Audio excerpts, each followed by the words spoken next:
Olá, boa noite. Muito prazer estar novamente aqui com vocês. Mais uma aula, mais um encontro. Hoje nós temos um assunto que eu gosto muito.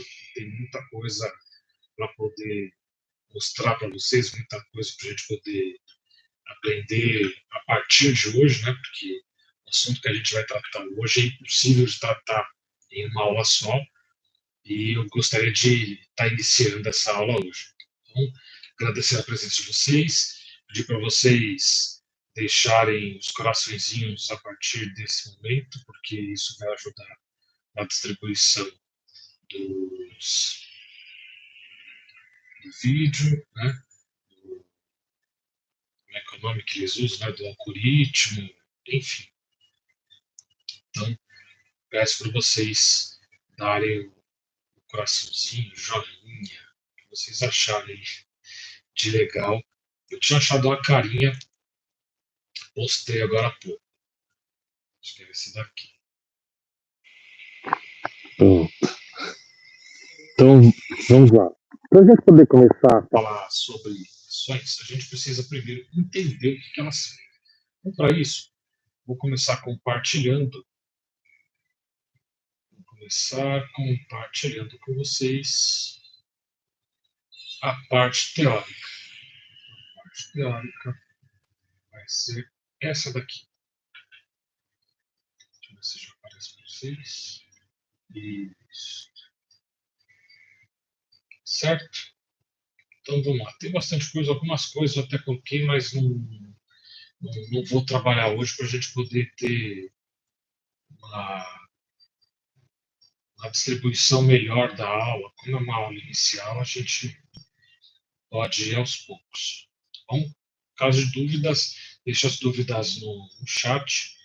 E aí, conforme eu voltar para essa tela, eu dou uma olhadinha e respondo vocês. Ok? Então vamos lá. O que é uma análise fundamentalista, uma aula introdutória, e o que é o mercado de ações? Eu preciso primeiro entender no que eu estou investindo. Então, quando eu invisto no Tesouro Direto, eu estou investindo, mandando meu dinheiro para o governo federal. O governo federal vai utilizar esse valor para fazer as suas atividades. Quando eu vou lá, entro no aplicativo do banco ou no site do banco, e eu invisto meu dinheiro em uma CDB ou um CDB, né, eu estou emprestando dinheiro ao banco. Quando eu invisto em uma LCI, uma LCA, eu estou investindo diretamente em mercados. A LCI no mercado imobiliário e a LCA no mercado do agronegócio. Então, eu estou emprestando dinheiro para que esses mercados se utilizem desse crédito para poder pagar suas atividades. E assim por diante. Também o CRI, o CRA. Agora, quando eu invisto em ações, eu estou mandando o meu dinheiro, estou me tornando sócio de uma empresa, estou mandando meu dinheiro para esta empresa, uma fração, nós compramos uma fração, um pedacinho dessa empresa, nós colocamos nosso dinheiro nela, e a partir desse investimento que nós fazemos, a empresa recebe esse valor e utiliza esse valor para poder melhorar os seus recursos, seja ele de infraestrutura, pagamento de dívida, compra de novos maquinários, para que ele possa potencializar o seu ganho, potencializar a sua produção e aumentar os ganhos. Tá? Então, vamos ler essa primeira parte que eu já iniciei. Então, o mercado de ações é um ambiente no qual são negociadas partes do capital de empresas, chamadas de ações. As ações representam frações do patrimônio de uma companhia e conferem ao investidor direitos, como participação nos lucros, em alguns casos, direito até a voto em assembleias. Tá? Investir em ações é uma das formas mais populares de aplicar recursos com foco em valorização de capital e ou recebimento de dividendos. Então, imagina uma empresa que vale R$ 1.000. Né? Essa empresa, ela abriu o capital dela na bolsa e até então o dono dela, ele fala assim, olha, eu quero continuar controlando essa empresa, eu vou colocar disponível, né, vou disponibilizar em quantidade de ações, vou disponibilizar 49% e vou ficar com 51%. Então, desses R$ 1.000, poderiam ser 1.000 ações de R$ 1, ele fica com 501 ações, ele põe para vender 499 ações. E aí, a partir dessas ações que estão disponíveis, nós compramos e esperamos que quando essa empresa tiver um lucro, então a nossa parte em relação a esse todo, então se eu comprei uma ação, ou se eu comprei 10, ou se eu comprei 50, 100, então essa parte do lucro vai ser dividida entre a quantidade de ações. E aquela quantidade de ações que eu tiver, eu vou receber tanto dividendos, juros sobre capital próprio, enfim, o que a empresa tiver de lucro e o que ela for dividir desse lucro. Tá? Esse lucro da empresa dividido aos acionistas é o que a gente chama de dividendos. Então, para quem nunca teve contato, isso aqui, ó, dividendos é uma fração do lucro das empresas listadas em bolsa, que elas, por lei, precisam distribuir ao acionista. Só que para a empresa poder distribuir ao acionista, ela, antes de tudo, ela tem que ser uma empresa que dê lucro. Não existe empresa que distribua o valor para os acionistas se ela não tem lucro. Ela vai tirar dinheiro da onde? Né? Imagina, a empresa, para poder pagar o dividendo, ela pega um empréstimo, não faz muito sentido. Tá? Então, a empresa precisa inicialmente ter lucro, ela faz uma assembleia, ou, em alguns casos, já está até especificado na sua documentação, o seu regimento, né? Já está especificado qual é o percentual que ela vai distribuir desse lucro. Então, ela pega esse lucro, divide pela quantidade de ações em circulação, e a isso a gente chama de dividendo.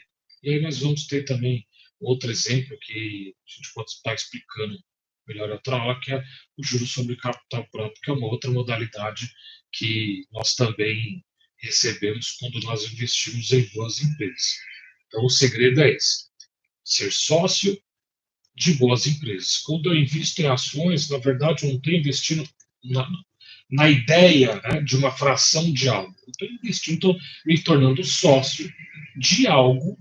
Então, quando eu invisto em ações, eu tenho que ter a mentalidade de sócio. Estou me tornando sócio de uma empresa. Ninguém quer se tornar sócio de uma empresa que, primeiro, você não entenda. Né? Imagina o risco de você entrar num negócio que você não entende absolutamente nada. Um risco muito grande.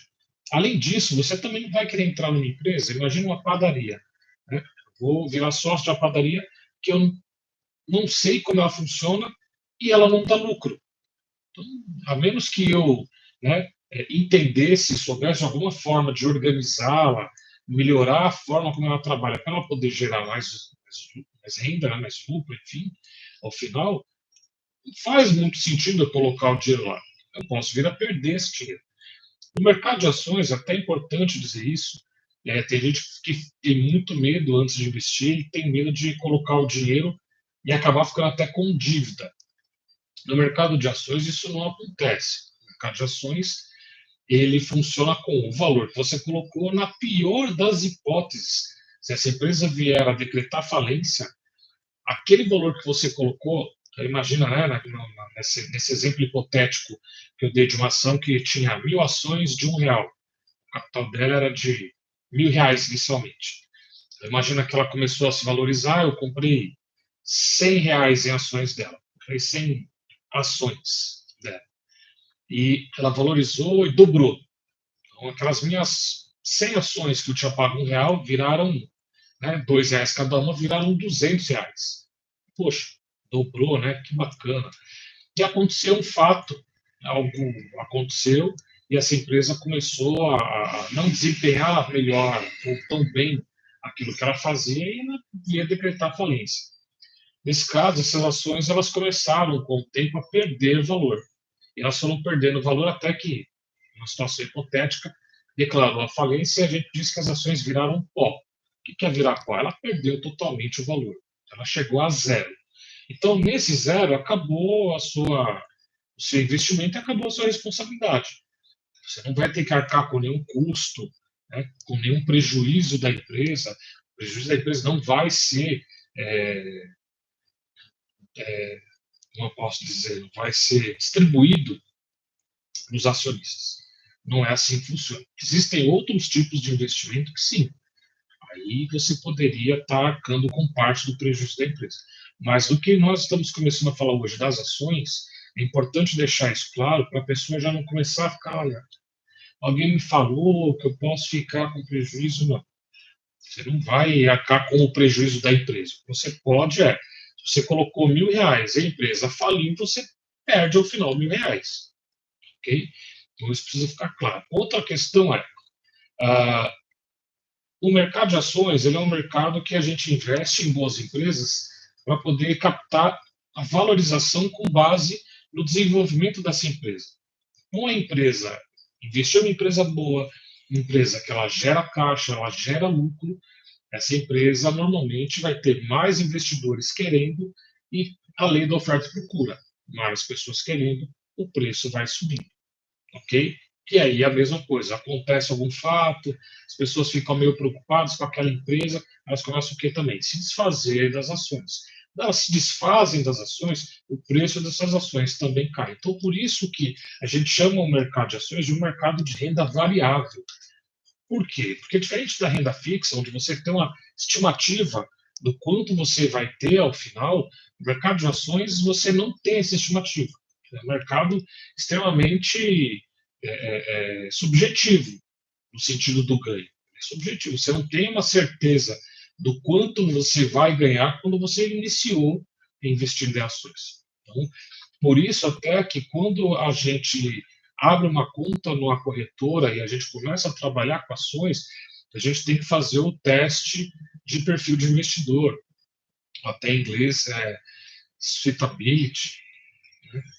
Desculpa o inglês, caso alguém deu risada agora no inglês, mas esse teste ele é importante por quê? Porque ele vai determinar, peraí, né, até que ponto você aceita correr esse risco dessa variação do preço. Então, com base você, né, nas suas respostas, ao final você vai ser enquadrado dentro de um perfil. Então, você tem o perfil mais básico, que é o conservador, aquela pessoa que, olha, eu não gosto de correr esse risco, não quero correr esse risco. Eu acho que esse risco de repente olhar lá na corretora e ver que eu comprei por 1.000 e está valendo 700, poxa, né? Eu estou, de certa forma, com R$ 300 a menos, né? De certa forma. Você não está, outra coisa importante, você não está no prejuízo. A única coisa que é aquilo que você comprou por 1.000, hoje ele vale menos. E você só perde esse 1.000 que você colocou se você vender. Então, coloquei 1.000, poxa, caiu para 700. Ah, eu quero meu 700 de volta. Você vende, aí sim. Você configurou uma perda. Você vendeu e ficou com aquele prejuízo. Agora, se você em dado momento, né, por exemplo, na pandemia, as ações caíram muito, muito, muito, muito. Né, foi aquela loucura em 2020, as ações ficaram extremamente baratas, e aí teve aqueles que se assustaram e venderam, e houveram também aqueles que aproveitaram a oportunidade para poder comprar. E de lá para cá, as empresas, né, as ações voltaram a se valorizar e ficaram com grande quantidade de lucro, né, de ganho. Até então, ele também só tem o ganho quando vender. Imagina que aqueles mesmos R$ 1.000 que eu comprei se tornaram R$ 10.000. Significa que hoje eu tenho 10.000? Ainda não. As minhas ações estão valorizadas, né? Eu estou com 9.000 de ganho, mas eu só vou realizar esse lucro quando eu vender essas ações. Enquanto eu não vendo, pode ser que no outro dia aqueles 9.000 já não sejam mais 9.000 de ganho. Pode sofrer, né, essa variação no preço e ela pode ir para 8.500, 8.000, ou pode ir para 10.500, 11.000, enfim. O importante é a gente entender que existe essa variação no preço. E o investidor, o conservador, como eu estava falando do perfil de investidor, ele não aceita bem essa variação. Esse tipo de mercado não é o ideal para ele. Já para o segundo tipo de investidor, que é o moderado, algumas coisas ele já aceita em relação a risco.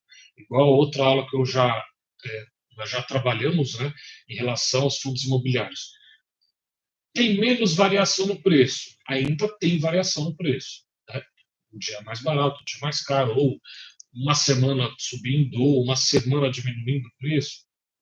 Enfim, agora, como a variação é menor, o investidor moderado ele pode aceitar uma parte. Então, ele pega, por exemplo, seu total de investimento, poxa, eu tenho 10 mil.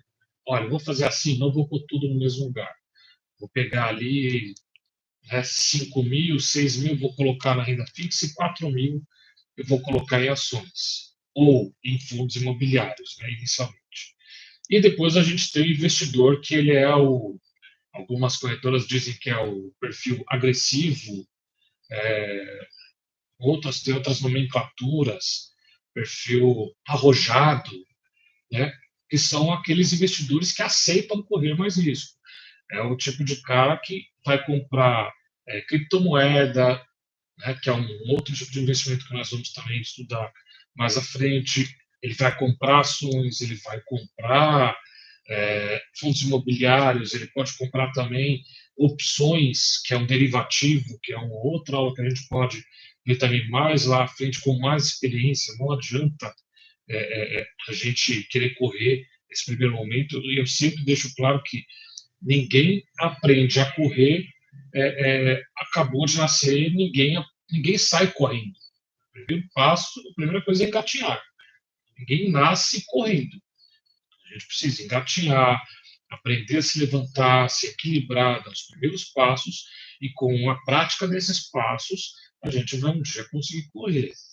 Não adianta achar que entrar nesse mercado hoje, amanhã você vai estar ganhando rios de dinheiro. Não é assim que funciona. Quem vende essa ilusão está vendendo um barulho gigantesco na cabeça de quem escuta. Então precisa ter muito cuidado com isso, tá? É um mercado que ele é muito interessante. A gente tem condições de estudar melhor para tentar fazer as melhores escolhas. Por que tentar fazer as melhores escolhas? Porque a gente faz as escolhas com base nas informações que nós temos. A nossa análise que a gente vai iniciar hoje, fundamentalista, ela é baseada em dados financeiros e contábeis. Então, se por algum motivo houver alguma questão, alguma falha lá contábil dentro da empresa, da qual nós não estamos dentro da empresa, a gente vai acreditar naquilo que foi colocado. Então, é preciso, né? Eu gosto de, nesse início, já deixar claro os riscos, para que a pessoa tenha bem claro os riscos do tipo de investimento, né? Tem possibilidade de ganhos também muito maiores do que até a renda fixa, porém o risco ele também existe e é preciso ser considerado, ok? Então, um exemplo que eu posso utilizar que foi uma fraude, né, no caso da Americanas. A Americanas ela foi uma empresa que os controladores à época fraudaram os balanços da empresa. Nós investimos na empresa e depois houve, né, a descoberta de que a empresa estava com um rombo financeiro de 40 bilhões de reais. Bilhões de reais. Né? Então, foi uma fraude. Mas quando ela liberava os relatórios nessa análise contábil, não constava. Então, por isso que eu digo que nós, com base nas nossas análises, né, seja ela na análise dos dois tipos de análise que nós fazemos em ações, ou as análises fundamentalistas ou as análises técnicas, com base nisso nós vamos optar por comprar e tentar ter a melhor opção, a melhor escolha, né? A gente tenta fazer o melhor com base nessas informações que nós temos, ok? Mas o risco, ele existe sim, e é preciso que isso fique bem claro.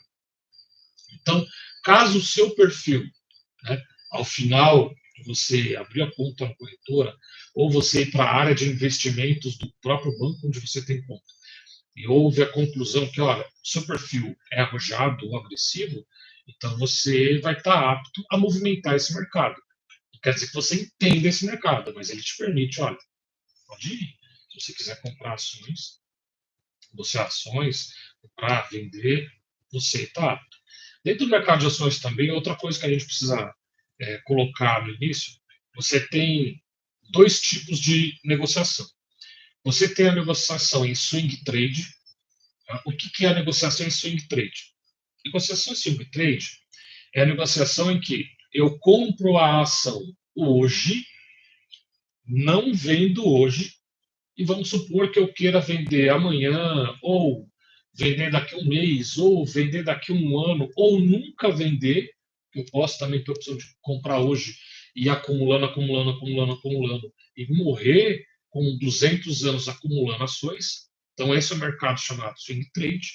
É sempre preciso estar atento lá na corretora para quem quer trabalhar com esse mercado, está sempre com a chavinha, né, voltada por padrão. Normalmente ele já inicia com swing trade, mas é bom estar atento a isso. Então, é um mercado onde eu compro, não vendo no mesmo dia, e aí eu posso negociar no dia seguinte ou, como eu disse, em qualquer outra data adiante. E aí eu tenho também o mercado de day trade. Esse day, né, em inglês, é o dia, então é a negociação do dia. Eu compro, né, em qualquer momento do dia. Normalmente quem trabalha com isso compra logo pela manhã e tem que ser vendido, tem que ser resolvido até o final do dia, ou você é zerado pela corretora. Para isso, você tem que ter um outro tipo de conhecimento mais complexo, para você poder entender o que acontece durante o dia com essa ação, para que você compre, por exemplo, pela manhã e venda até o final da tarde com ganho. Ou, se de repente você comprou, por exemplo, pagou R$ 10 pela manhã, né? Na sua análise ali, achou que fosse virar R$ 11, se fosse ganhar ali para uns 10%. Não deu certo a sua análise, a ação caiu para 9%, por exemplo. Teve uma perda de 10%. Ao final do dia, se ela finalizar o valor a R$ 9, a própria corretora, se você não finalizar antes, ela vai finalizar e você vai finalizar com aquele prejuízo. Então, o mercado de day trade é um mercado extremamente complexo, não indicado em hipótese nenhuma para novos investidores, principalmente porque não tem experiência nesse mercado. Então, preciso também ficar claro as modalidades de negociação das ações na Bolsa de Valores. Okay? Outra coisa que a gente precisa deixar claro, deixa eu ver se eu consigo até colocar aqui, são os tickers. O que são os tickers? Os tickers é a forma como a gente encontra a ação na bolsa. Então, por exemplo, se eu quiser encontrar a ação por exemplo, tá? A título de exemplo, se eu quiser encontrar a ação do Itaú, eu vou, está maiúsculo, vou escrever isso aqui, ó, YouTube. Eu posso ter o 3 ou eu posso ter o YouTube 4. Então, aproveitando aqui o nosso quadro, o que seriam as ações? Os três seriam ações ordinárias. O que seriam essas ações ordinárias? São ações que quem compra lhe dá direito a voto quando houver alguma necessidade de decisão lá dentro do banco, por exemplo, né? Falando em relação ao Itaú. Então, vai ter uma assembleia de acionistas e você tem ações com esse número 3 na frente. Você comprou ações que são chamadas de ordinárias. Você tem direito a voto. Então, se tiver que tomar alguma decisão na empresa, você tem direito a expressar a sua opção de voto com base naquilo que estiver disponível. Agora, nesse outro caso, são as ações. O número 4 são as preferenciais. As ações preferenciais, elas são ações que elas têm Preferência no recebimento de dividendos. Então, no momento de ser pago, em alguns casos, o que a empresa faz? Ela paga um pouco a mais para as ações 4 ou elas pagam primeiro para as ações que têm o final 4. Essas ações com final 4, ela não tem direito a voto. Então, é meio que uma troca. Você trocou o direito de poder votar na empresa pelo direito de poder receber o seu dividendo antes, ou poder receber um dividendo um pouco maior do que quem detém a ação ordinária. essa questão do 3 ou 4, ela pode trazer alguns riscos, né, em caso de a empresa, de repente, ser vendida, enfim, coisas que a gente pode tratar na outra aula, até todas essas nomenclaturas de números, né, em relação aos tickers, que são as siglas das empresas na bolsa. Então, para não alongar muito isso, então hoje você precisa começar a entender que quando eu procuro a ação, não vou colocar o nome da empresa. Vou pesquisar antes, vou ver qual é o ticker e quando eu vou comprar, eu digito isso aqui. É isso aqui que o sistema vai entender. Ou isso aqui, tá? É isso que a gente vai entender. Se fosse, por exemplo, Banco do Brasil, então o Banco do Brasil, É BBAS3. Esse é o ticker, certo? O Banco do Brasil não tem ações preferenciais. Todas as ações são ordinárias. Isso também cada empresa, ela dentro do seu estatuto social, né, ela resolve como que ela vai fazer essa situação. Olha, nós vamos ter ações só preferenciais, só ordinárias, ou além das ordinárias, nós vamos ter também as preferenciais, né? Ou nós vamos ter também outros tipos de ações, assim como com os fundos imobiliários, algumas ações vão ter também o final 11. Então, não lembro de cabeça o ticker do BTG. Deixa eu ver aqui rapidinho, que eu já. coloco para vocês. Ticket dele PAC 11. Isso. Então, o ticket dele vai ser BPAC 11. Isso daqui é um aglomerado de ações, tá? Dentro Desse 11, vai ter, dependendo da empresa, tá? Não deixar muito travado, dependendo da empresa, normalmente ela vai ter ali umas duas ações preferenciais e duas ordinárias, ou três ordinárias, duas preferenciais, depende muito da empresa. E aí onde você teria também esse ticker que é muito parecido, né, com o ticker dos fundos imobiliários, que também é 11. Ok? Deixa eu dar uma olhadinha no chat, ver se está tudo bem. Tudo tranquilo até aqui? Dúvidas? Não está dando, tá ficando claro?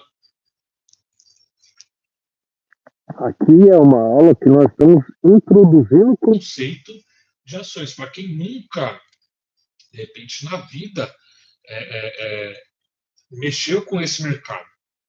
Então, a gente tem que conceituar o passo a passo, só entender como que compra, né? O que significa essas ações, como, de repente, ela ganha dinheiro com essas ações, né?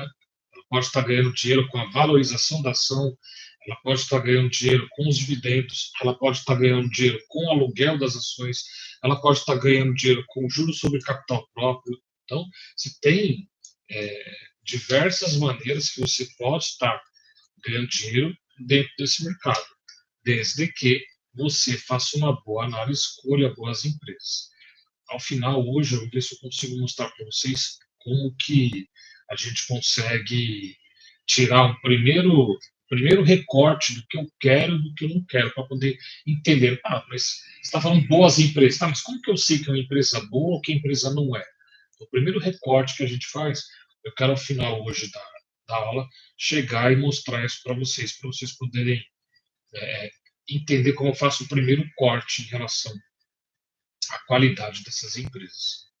Certo? Então vamos voltar à parte aqui da explicação. Então a negociação das ações, ela ocorre majoritariamente em bolsas de valores, como a B3 aqui no Brasil. O preço das ações é determinado pela oferta e a demanda, né? Como foi para vocês, né? Muita gente quer aquela ação, o preço sobe. Né? Menos, não está tão procurado, as pessoas não estão tão afim, não compra, começa.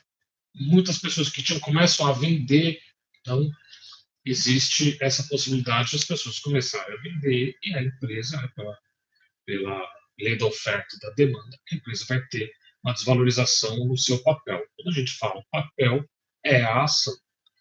Então, influenciado por fatores econômicos, financeiros, políticos, ou seja, diversas coisas vão influenciar no preço dessa ação. Então, saiu uma notícia, imagina, lá quando teve o desastre de Brumadinho, da Vale do Rio Doce. Então, as ações fecharam, se não me engano, o último acho que foi Brumadinho ou Mariana, não me recordo. Mas um dos dois, as ações, ela fechou sexta-feira, normalmente. Aconteceu o desastre no final de semana. Na segunda-feira, essas ações elas tiveram uma desvalorização gigantesca. Eu lembro de ver ações da Vale a 99, 100 reais, elas, assim, num prazo bem curto, coisa aí de umas 2 semanas, ela caiu para 50 reais. E desde então ela está tentando recuperar aquele patamar mais alto que ela teve. Mas são questões que até não coloquei aqui, né?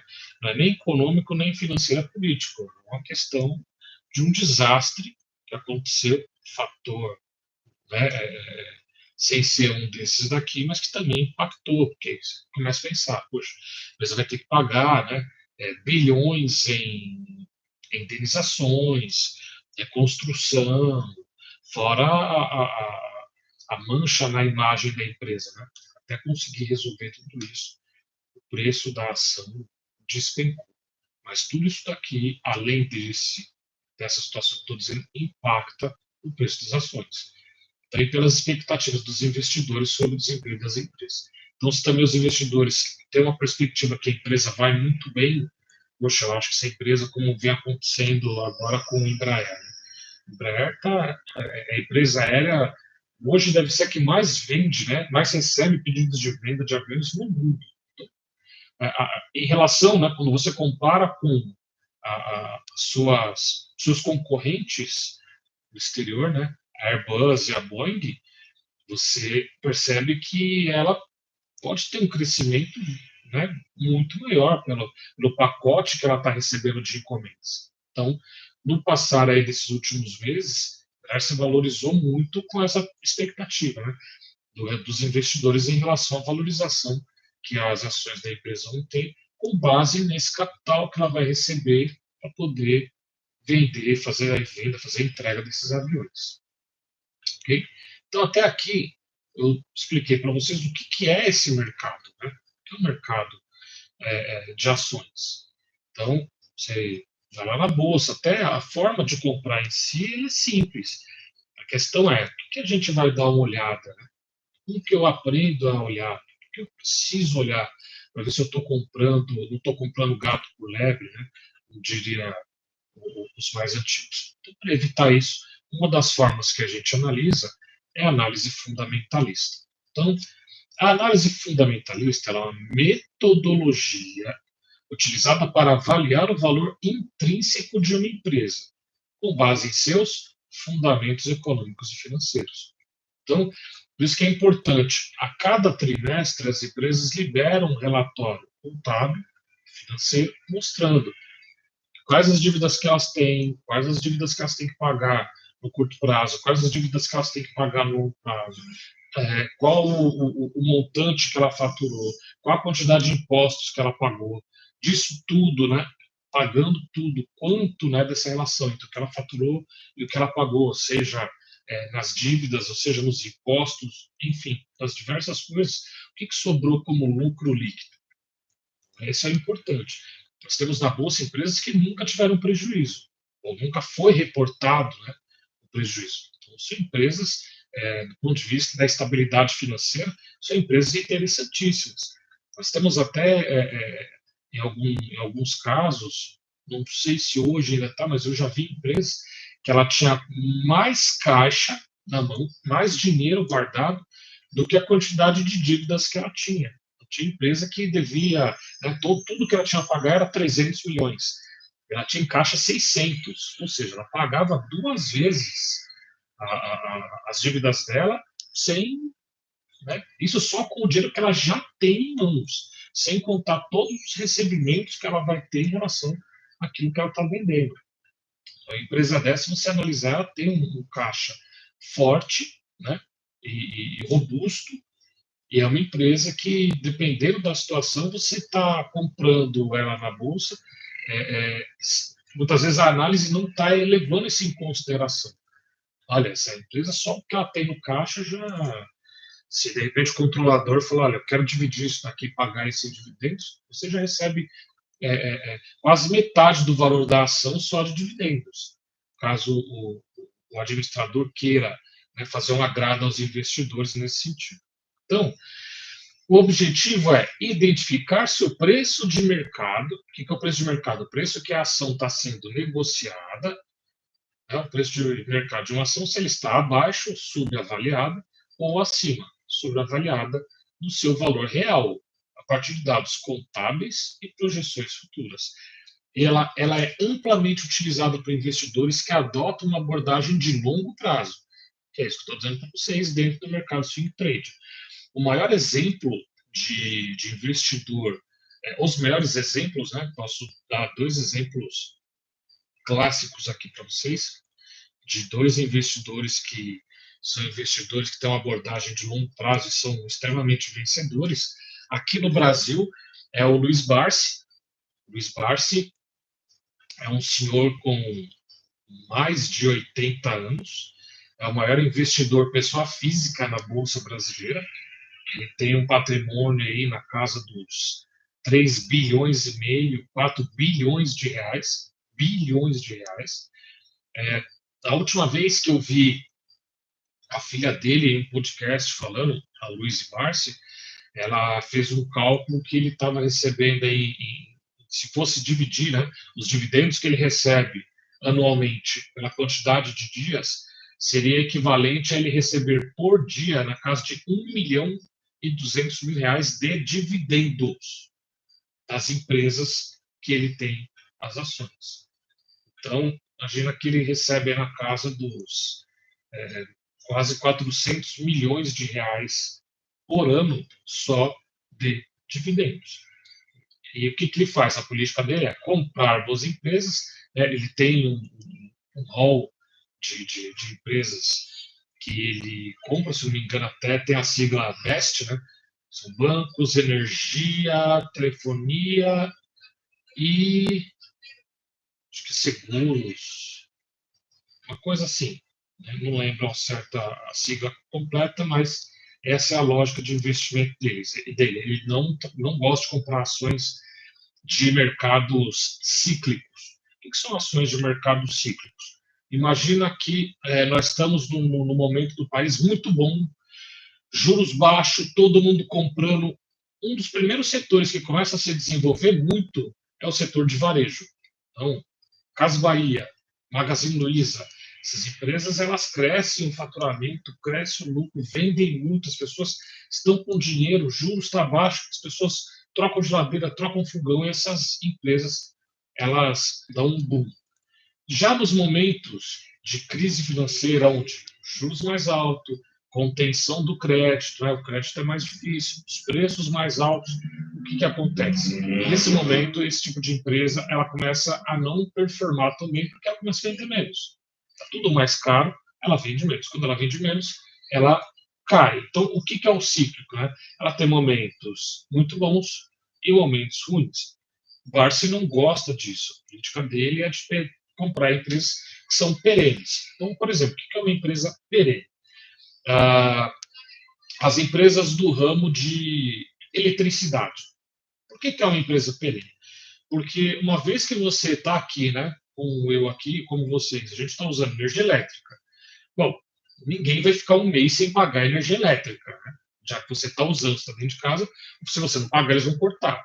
Mas partindo do pressuposto que a gente está em casa todos os dias, a gente está tomando banho, a gente está assistindo TV, está usando internet, está com a luz acesa, está com a geladeira ligada, todo mundo usando energia elétrica. Então, essas empresas elas são perenes, elas vão estar sempre recebendo dinheiro. As empresas de telecomunicação, né? Por exemplo, a Vivo, a TIM, e também, uma vez que a pessoa tem a conta, o pós, né, principalmente pós-pago, ela vai ter sempre uma conta ali. Isso gera um fluxo certeiro para essa empresa, um fluxo financeiro que ela tem uma previsibilidade do que ela vai receber. Então, é esse tipo de setor que ele prefere comprar, empresas que são perenes, ao invés de empresas que têm movimentos que são cíclicos. Em algum momento ela está muito bem, em outros momentos ela não está tão bem. Fora o Luiz Barsi, nós temos também nos Estados Unidos a figura de Warren Buffett. Warren Buffett, ele é um senhor também de 90 e poucos anos, que ele tem essa política também chamada buy and hold, que é comprar e segurar. Ele compra e segura aquelas ações até que algo na empresa faça com que ele olhe e fale, olha, mudou algum fundamento da empresa, que é isso que a gente vai começar a analisar, e ele falou, olha, agora é o momento de desfazer dessa ação. Para vocês terem uma ideia, quem investiu com ele lá em 1950, né, mil dólares, né, que lá atrás investiu quando ele começou $1.000, ele teria transformado cada R$ 1.000 em mais ou menos 50 milhões de dólares. Então, a fortuna dele, ele já doou muito dinheiro, ele é um filantropo junto com Bill Gates, já doaram bilhões de dólares, mas hoje a empresa dele, a Berkshire Hathaway, ela tem em caixa dinheiro vivo, né, em dólares, ela tem aí na casa de uns 360 bilhões de dólares para ele comprar o que ele quiser. Então, assim, só para a gente também entender outra coisa, né? Esse dinheiro não ficar parado, né? Porque ninguém, a partir do momento que começa a investir, você nunca quer o seu dinheiro parado. Então, o que você faz nesse caso? Né? Para manter ali uma reserva de oportunidade. Ou seja, o seu dinheiro está investido, está rendendo, mas se eu precisar sacar ele rápido para comprar algo aproveitando uma oportunidade, então você coloca em títulos do Tesouro. No caso dele lá nos Estados Unidos, ele compra títulos do Tesouro norte-americano, deixa o dinheiro investido. Até que ele olha alguma empresa e fala assim, poxa, essa empresa vale a pena investir. Então, uma das principais empresas que ele investiu lá no passado foi a Apple. E a Apple trouxe para ele uma valorização gigantesca. A Apple deve estar valendo na casa hoje aí dos 2, 3 trilhões de dólares.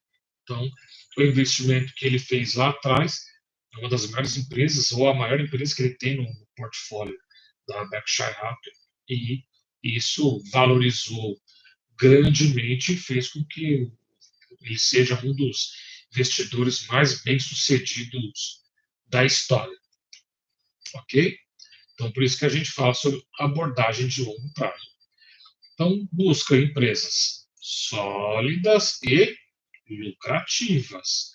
Esse é um dos segredos. Antes de começar a fazer qualquer coisa, procure empresas que sejam sólidas e lucrativas, com potencial de valorização ou geração de renda. Esse potencial de geração de renda é assim, o produto que essa empresa ela produz é um produto que tem uma forte demanda no mercado? Poxa, tem uma forte demanda no mercado e acredita-se que ele vai ter mais demanda ainda com o tempo.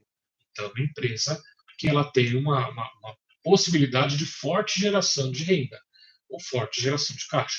Quanto mais ela vender, mais ela ganha. Eu, que sou investidor, vou receber mais dividendos. A lógica seria essa. Ok? Então, como fazer uma análise fundamentalista? Nós já até começamos, né? Quando a gente começa buscando, como eu coloquei aqui, empresas sólidas, lucrativas, com potencial de valorização e geração de caixa, já estou fazendo uma análise dos fundamentos dessa empresa. Então, o que eu vou olhar? Eu vou olhar, deixa eu até mostrar para vocês. Antes, eu já tirei aqui um exemplo, só para vocês poderem. Cadê? Aqui. Vou com vocês. Deixa eu ver se já está. Vocês estão vendo isso? Isso daqui é o demonstrativo de balanço patrimonial da Petrobras. Tá? Como que eu consigo isso? Eu venho aqui, ó, vou voltar, tá? Vou fazer o caminho contrário. Vou vir aqui. Aqui é a área de relação com investidores da empresa. Lá no Google, coloco Petrobras RI. relação com investidores. Vai aparecer isso aqui, eu clico, ó, resultado do primeiro trimestre de 2025. Quando eu clico aqui, ele vai me direcionar para este outro. Ó, qual que eu quero? Quero dos anos anteriores ou eu quero o último? Eu quero o último. Então, eu vim aqui, ó, quero as demonstrações financeiras em reais. De quanto? Do primeiro trimestre, esse aqui, ó, significa 1T25, primeiro trimestre de 2025. Você vai ver que esses outros olhos ainda estão apagados. Por quê? Porque ainda não tem esses relatórios. Conforme vai passando o ano e vai fechando os trimestres, esses relatórios vão sendo distribuídos. Então, o que, que nós temos hoje de mais atual? Nós temos esses daqui, ó. 1T25, primeiro trimestre de 2025. Okay? A própria empresa fornece isso, ela é obrigada a fornecer isso para os seus investidores. Então, eu não quero a demonstração em dólar, eu quero em reais para poder ficar mais fácil a minha comparação com o meu poder de compra. Meu poder de compra é em reais, eu quero poder analisá-la em reais. Ok? Então, cliquei aqui em demonstrações financeiras e ele me direcionou para esse outro aqui. É aqui que a gente vai começar a dar uma olhada depois para poder o que, que eu vou olhar, o que, que eu vou entender. Ou não. Ou eu posso olhar em um outro lugar, tá? Que aí é o que vários sites já pegam esses dados, já esmiuçam e já trazem para nós assim, olha, veja isso. Já falo assim, olha, é isso daqui que você precisa dar uma olhada. O que, que é mais importante para você não ficar aqui no meio desse monte de número, né? Porque nós que não temos formação de contador vai olhar isso daqui, um monte de número, tem que ter uma interpretação gigantesca, tá? Então, para quem não quer ter todo esse trabalho, nós temos alguns sites que vão fazer esse trabalho para nós. Daqui a pouquinho eu vou dar vamos mostrar, vamos dar uma olhadinha em alguns desses exemplos, tá? Então, voltando, deixa eu ver qual tela que eu estou, certo? Eu vou voltar para voltar essa tela, ok? Então vamos continuar nessa parte. Então, a análise fundamentalista ela pode ser estruturada em alguns passos práticos. Primeiro, vou identificar a identificação da empresa, qual o setor que ela atua. Então, por exemplo, né, que é como a gente está usando, o Itaú ou a Petrobras, que são dois exemplos de grandes empresas que têm lucro e que eu estou colocando aqui a título de estudo. Tá? Não estou indicando que ninguém compre ações, até porque a gente não pode fazer isso, então tem que ficar claro isso. Então, identifique a empresa, qual é o setor que o Itaú atua. O setor financeiro, o banco. Tá, e a Petrobras? É o setor de energia. Né? Ela prospecta, refina, vende petróleo. Tá? Então, é do setor de energia. 2. O estudo dos relatórios contábeis, que é aquilo que eu mostrei para vocês. Ó. Demonstração dos resultados da BRE, relatório, balanço patrimonial e o fluxo de caixa. 3. Avaliação dos principais indicadores financeiros e contábeis. Ó, os principais. Não preciso olhar todos. Tá? Posso olhar? Pode. Precisa, em alguns casos, para tomar uma boa escolha? Não. Análise do histórico dos lucros, das margens e o endividamento dessa empresa. A gente vai ter que olhar isso também. As projeções de resultados futuros, né? E o cálculo do valor intrínseco, que é o valuation. Eu vou mostrar um dos exemplos de cálculo de valor intrínseco para vocês também. Não sei se vai dar tempo hoje. 9 estou com um pouco de tempo. Depois, 6. Comparação com empresas do mesmo setor. Fazer uma análise relativa. Então, por exemplo, eu pego o Itaú, comparo com o Bradesco. Qual que, de repente, está com os números melhores? Pego a Petrobras, comparo com a PetroRio. Né? Quais, de repente, estão com números melhores? Então, esse tipo de análise ela pode ser feita também. E a decisão de investimento com base na diferença entre o preço atual e o valor investido na ação. Então, o valor que eu estou colocando hoje, né? E a diferença é o quanto que eu almejo que essa empresa ela aumente o seu valor, né? quais perspectivas que eu tenho em relação ao desenvolvimento dessa empresa, o valor estimado dessa ação no futuro. Então, o que são esses indicadores financeiros e contábeis? Né? Do que a gente está falando? Então, os indicadores financeiros e contábeis são ferramentas que permitem analisar a saúde financeira de uma empresa. Eles ajudam a entender a rentabilidade, a liquidez, o endividamento e a eficiência operacional.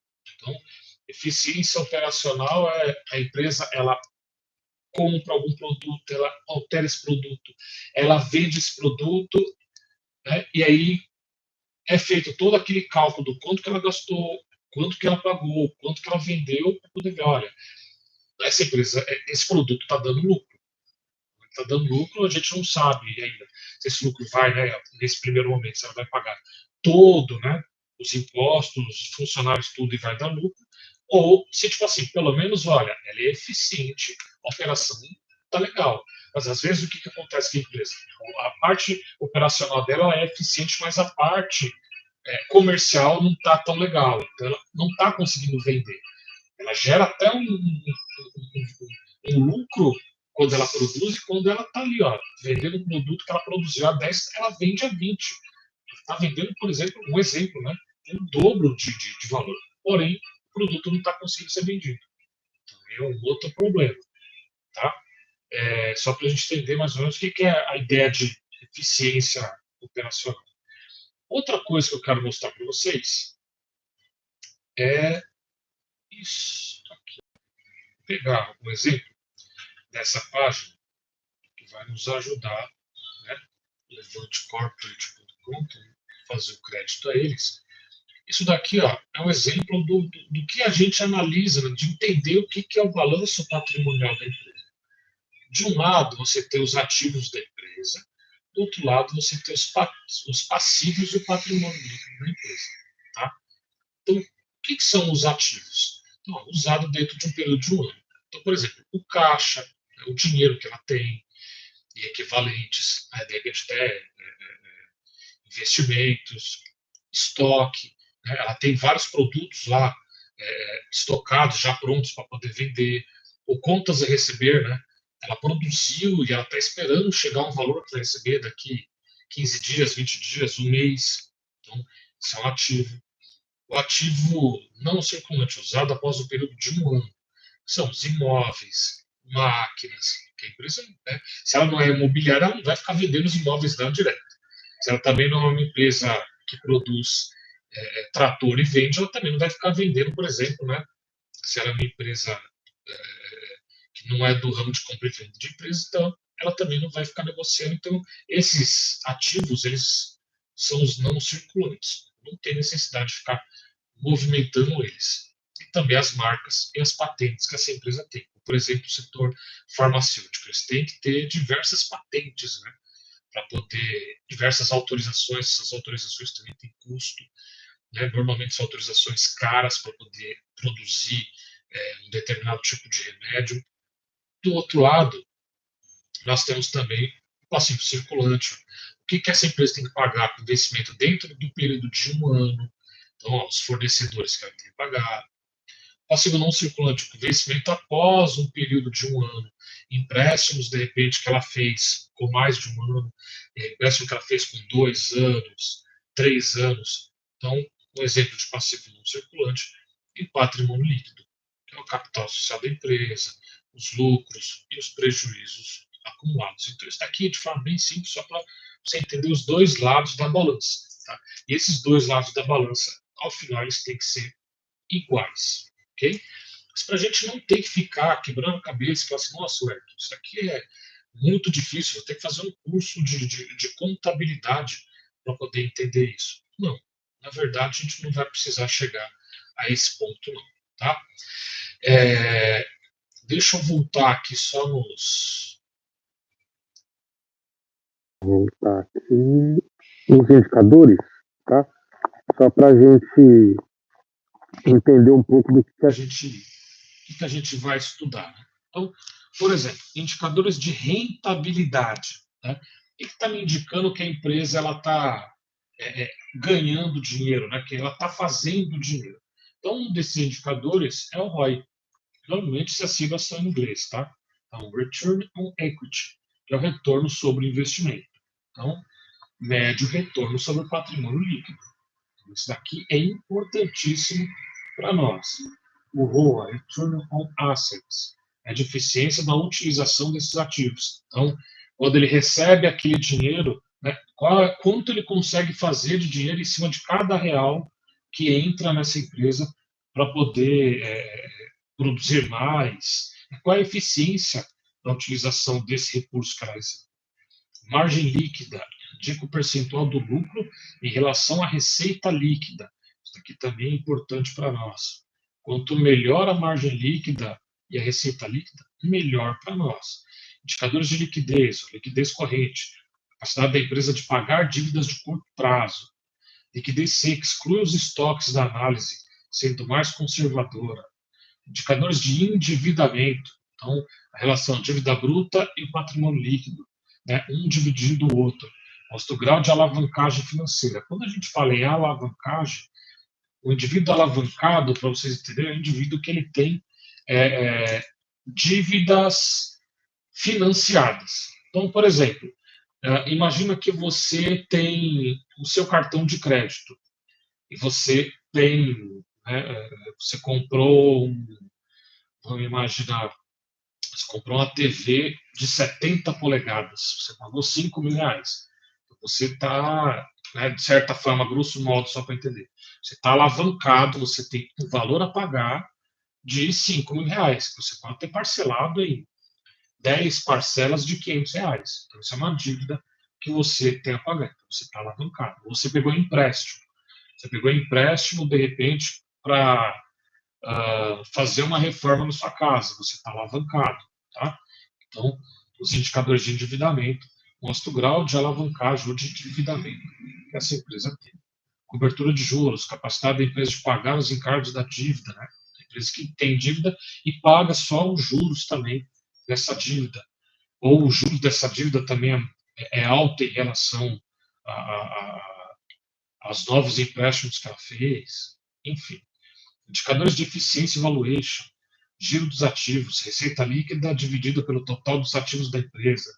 O PL, esse daqui a gente vai usar bastante também, que é relação preço-lucro, relação entre o preço da ação e o lucro por ação. O EBITDA, PV, EBITDA, mede o valor da empresa, o valor da firma, em relação ao seu resultado operacional. E o que é mais importante a gente olhar? É importante observar na DRE. Então, a demonstração de resultado do exercício, que é a DRE, apresenta a formação do lucro da empresa em um determinado período. Ao analisá-la, os pontos mais relevantes incluem. Então, o que a gente vai começar a dar uma atenção? A receita líquida, o faturamento real da empresa pós devoluções e impostos, custo dos produtos vendidos, às vezes não está tão claro esse CPV, porque depende, né? A empresa, por exemplo, um banco não tem esse CPV, tá? Mostra quanto custa produzir os bens e o serviço. O lucro bruto, a receita líquida menos esse custo de produto vendido, indica a margem operacional. Despesas operacionais incluem gastos administrativos, comerciais, outras despesas. O resultado operacional, o lucro antes do resultado financeiro dos impostos. O lucro líquido, que é o resultado final, após todos os custos, todas as despesas e todos os impostos. Que isso daqui é importantíssimo para nós. Se a empresa não tem um bom lucro, ela não lucra, né, não tem lucro líquido ao final, é uma empresa que está tomando prejuízo, é um sinal de alerta. Porque a gente não sabe o que pode estar acontecendo, se o produto dela deixou de ser relevante, se o produto dela comercialmente não está vendendo, porque pode ter alguma falha no projeto do produto novo, se o produto pode ter ficado muito caro, enfim, diversas coisas que podem estar acontecendo, e essa empresa começa a ficar com estoque muito grande, não vende, e ela para, de repente, de ter um lucro, e principalmente essa aqui, que é o lucro líquido, que é a última linha, que é o que a gente vai olhar também. Agora, para não ter que abrir tudo aquilo ali e começar a olhar aquilo de lupa, né, um por um, então nós vamos dar uma olhada em outros amiguinhos. Então vou partir aqui para um que vai me ajudar bastante. Vou usar o exemplo disso daqui, esse site, Investidor 10. Investidor 10, eu pago a carteira não pago, né, o uso da ferramenta Pro, então eu tenho informações, mais dados.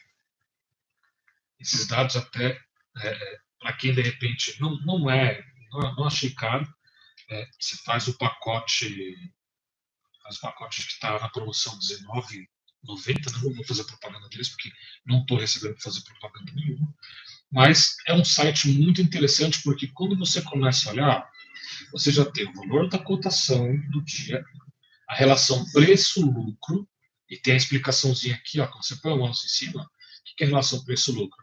Demonstra quanto o mercado está disposto a pagar pelos lucros da empresa. Uma relação PL, né?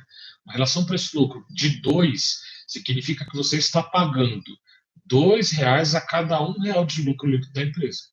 Então, nesse caso aqui na Petrobras, a gente estaria pagando 9,6 para cada R$1 de lucro líquido gerado pela empresa. E como que é feito esse cálculo? É que se eu mexer aqui o mouse, ele sai. Não sai. Cálculo é o preço atual da empresa dividido pelo lucro por ação. Então, a gente vai ter essa informação. Outra informação muito bacana é isso aqui, ó, PVP, que é o preço dividido pelo valor patrimonial da empresa. Quanto mais próximo de 1 ou abaixo de 1, significa que essa empresa, se ela está abaixo de 1, é ainda mais interessante porque ela mostra que ela está mais barata. Em relação ao valor patrimonial da empresa, ela pode estar sendo negociada mais barata. Então, uma empresa, por exemplo, ela vale 1 milhão e ela está sendo negociada a 900 mil. Opa, essa relação PVP vai estar abaixo de 1. Ela vai estar ali, por exemplo, 0,90. Então, quando eu bato o olho aqui, eu entendo, opa, essa empresa está negociando abaixo do que ela realmente vale. A questão é entender por que ela está sendo negociada mais barato do que ela vale. Essa é a questão, essas são as análises que a gente vai fazer. Então, nesse caso, a relação da Petrobras, você vê que não é uma relação tão alta. Ela está negociando muito próximo, ela está um pouco mais caro do que o valor patrimonial dela. Mas eu vou mostrar para vocês que se a gente for fazer uma das formas de análise, que é a análise utilizando o preço justo de Graham, você vai perceber que essa ação poderia estar até muito mais cara. Nunca chegou no valor que vai aparecer ali, mas existe uma expectativa que até aquele valor entende-se que a empresa, teoricamente, ela está barata. Ok? E aqui, ó, outra informação importante. O DY é o dividend yield. Então, isso aqui é o percentual de dividendo que ela tem pago, ó, nosso rendimento obtido por uma ação através dos proventos distribuídos pela empresa nos últimos 12 meses. Então, o cálculo. O proveito pago no período de 12 meses é dividido pelo preço atual da ação. Em relação ao preço da ação, ela paga, em média, 16% ao ano.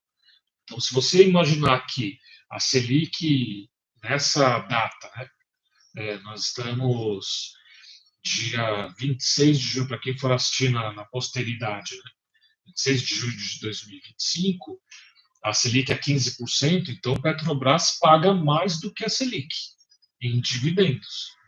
A questão é, você suporta essa variação do preço? Olha aqui a variação do preço. Isso aqui é a variação do preço da Petrobras em um ano. Tá? Então, ó, olha como que o preço ele se altera. O preço em reais. Em algum momento, ó, por exemplo, ó, 25 de março, a ação chegou a R$38. Quando foi em maio, ó, já foi para R$31. Agora ela está em 34. Então, você suporta, de repente, imagina quem comprou aqui, ó, e pagou 40. Agora está valendo 34. Essa pessoa pode estar pensando, poxa, será que eu fiz um bom negócio? Mas ela tem que entender que ela não vai ganhar dinheiro só com a valorização dessa ação. Ela vai ganhar também em cima disso aqui, ó, do dividendo, né, do juros sobre capital próprio que a empresa também for pagar, e aproveitar esses momentos de baixa, já que é uma empresa que a gente vai analisar e ver que é uma empresa boa, o que a gente vai fazer? Eu tenho a possibilidade de comprar mais. Então, ter o capital, poxa, surgiu mais dinheiro. Eu paguei 40. Poxa, agora está negociando a 34. Então, se eu comprar, A gente ainda faz um ajuste de preço que ainda chama, a gente faz assim, né? É feito pela corretora, que a gente baixa o preço médio. O preço médio dela era 40. Se eu comprar uma certa quantidade a 34, então eu começo a fazer um preço médio, ela já não fica mais em 40, ela pode baixar para 39, para 38. E aí, quando essa ação voltar lá para 40, opa, você já está ganhando também com a valorização da ação, ok? Então, se você tivesse investido 1.000 ao ano, hoje você teria 1.003,39. Isso se você considerar em um ano. Deixa eu ver se a gente consegue alterar aqui para 10 anos, por exemplo. Se você tivesse colocado 10 anos atrás R$ 1.000 em Petrobras, hoje ela valeria a cada 1.007.888. Você tinha multiplicado seu capital aí diversas vezes. Ok? Então, tem outros indicadores. E aqui, ó, uma que eu quero mostrar para vocês que é muito tranquilo de fazer esse cálculo, tá? Que é o preço justo de Graham. Então, para a gente até ir finalizando, deixa eu mostrar esse daqui e eu quero mostrar mais uma última coisa para vocês. E aí, nas outras aulas, a gente continua, que ainda tem muita coisa para poder mostrar. Isso daqui, ó, é uma fórmula criada por Benjamin Graham, que foi o professor do Warren Buffett, né, para identificar ações com potencial de valorização que estão sendo negociadas por menos do que valem. Graham foi um dos maiores investidores da história e mentor de Warren Buffett. Então, essa ação que está sendo negociada a R$ 34,20, o preço dela, justo, de acordo com a fórmula de Benjamin Graham, seria R$ 50,77. Como que ele chega nesse valor? Para chegar nesse valor, eu preciso de uma fórmula, que é simples, e preciso de duas informações. As informações eu vou encontrar. Deixa eu compartilhar aqui. Peguei, tá aqui. Ó. Esse é outro site, tá? Que é o Cato Invest. E tem informação. Ó, tem as informações aqui, ó, bem bonitinhas, bem distribuídas. Esse eu peguei dele mesmo, esse eu peguei agora de outro. Deixa eu só ter certeza de qual que eu tirei essa informação. Peraí. Não, tirei daqui, ó. Deixa eu voltar lá para o investidor 10. Então, aqui abaixo. Certo? O que eu preciso? Eu preciso desse valor aqui, ó, que é o valor patrimonial Por ação. E eu preciso desse outro aqui, ó, que é o lucro por ação. Então, ó, lucro por ação e valor patrimonial por ação. Tendo esses dois números, este e este, tem uma fórmula. Então, vou colocar aqui no Excel rapidinho. Para vocês poderem ver. Vou compartilhar isso aqui. Ó, bem simples, tá? Então, peguei o exemplo. Ó, a empresa Petrobras, o ticker dela. Como que eu faço? Eu tenho o lucro por ação, que é o valor, né?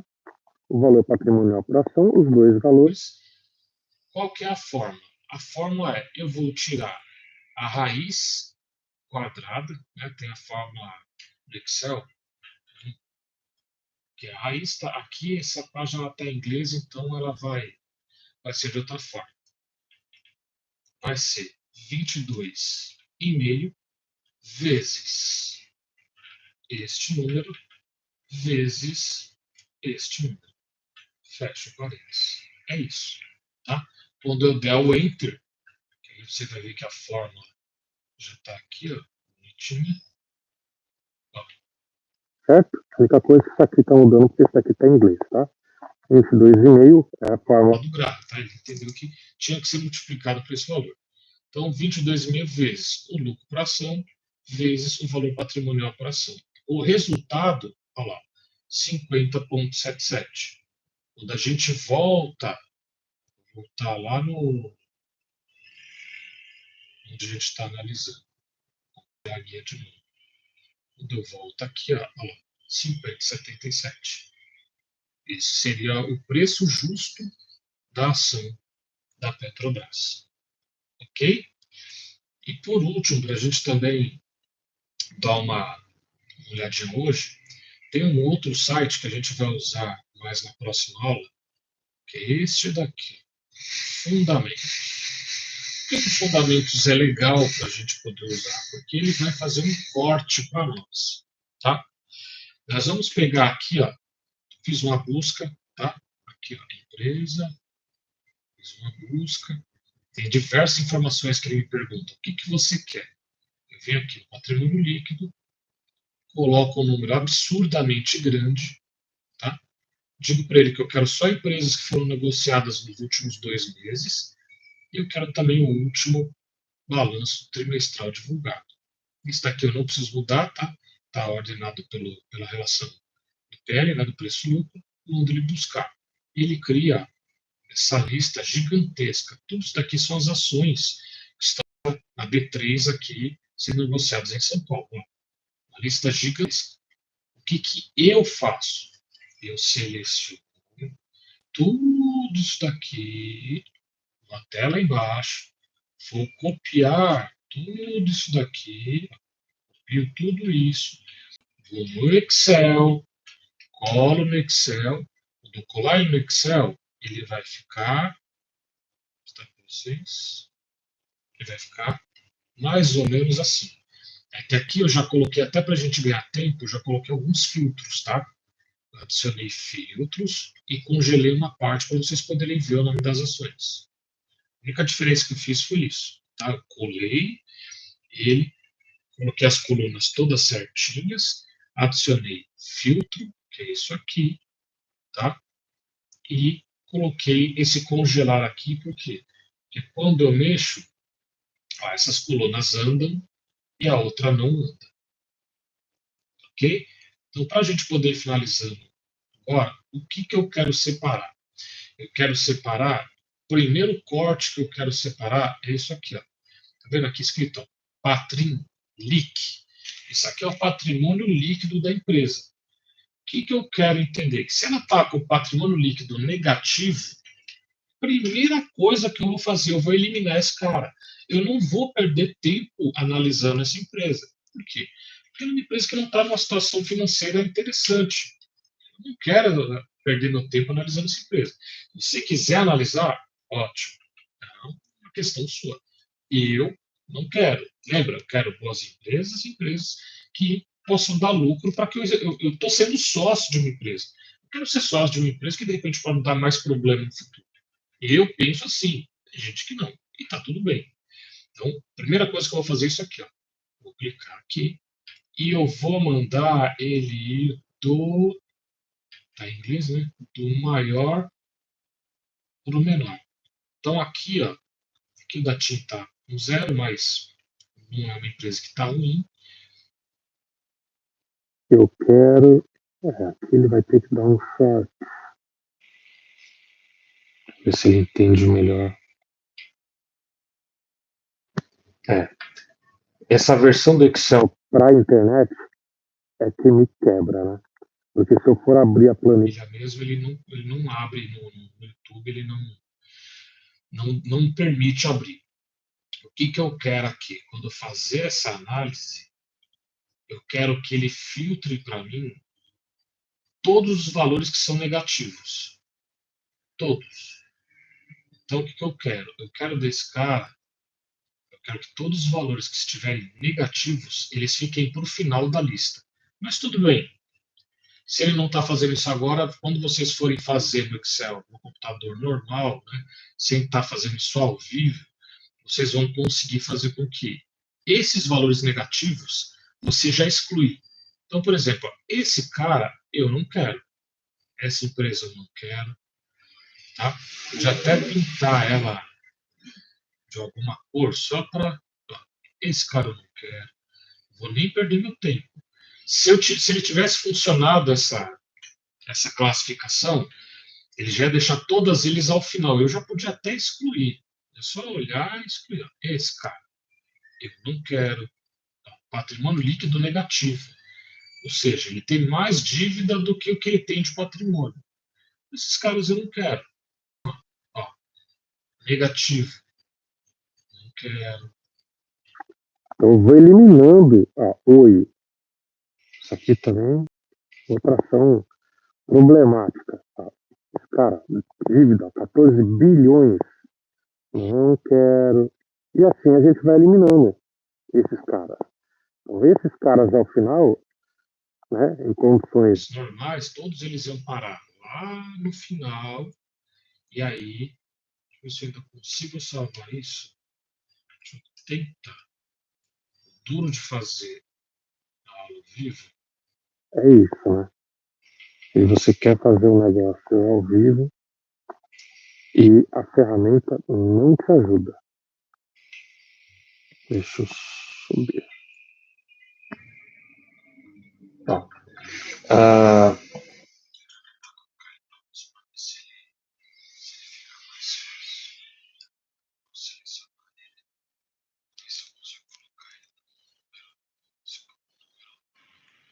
Ele fica melhor. Vamos ver se ele fica.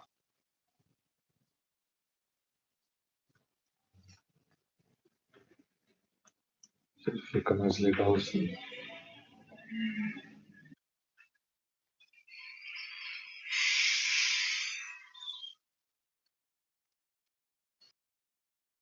Que chato fazer um negócio pela internet. Que ele não me abre o Excel normalmente. Número. Vou tentar depois tirar isso para estar perdendo uns pontos e alguma coisa.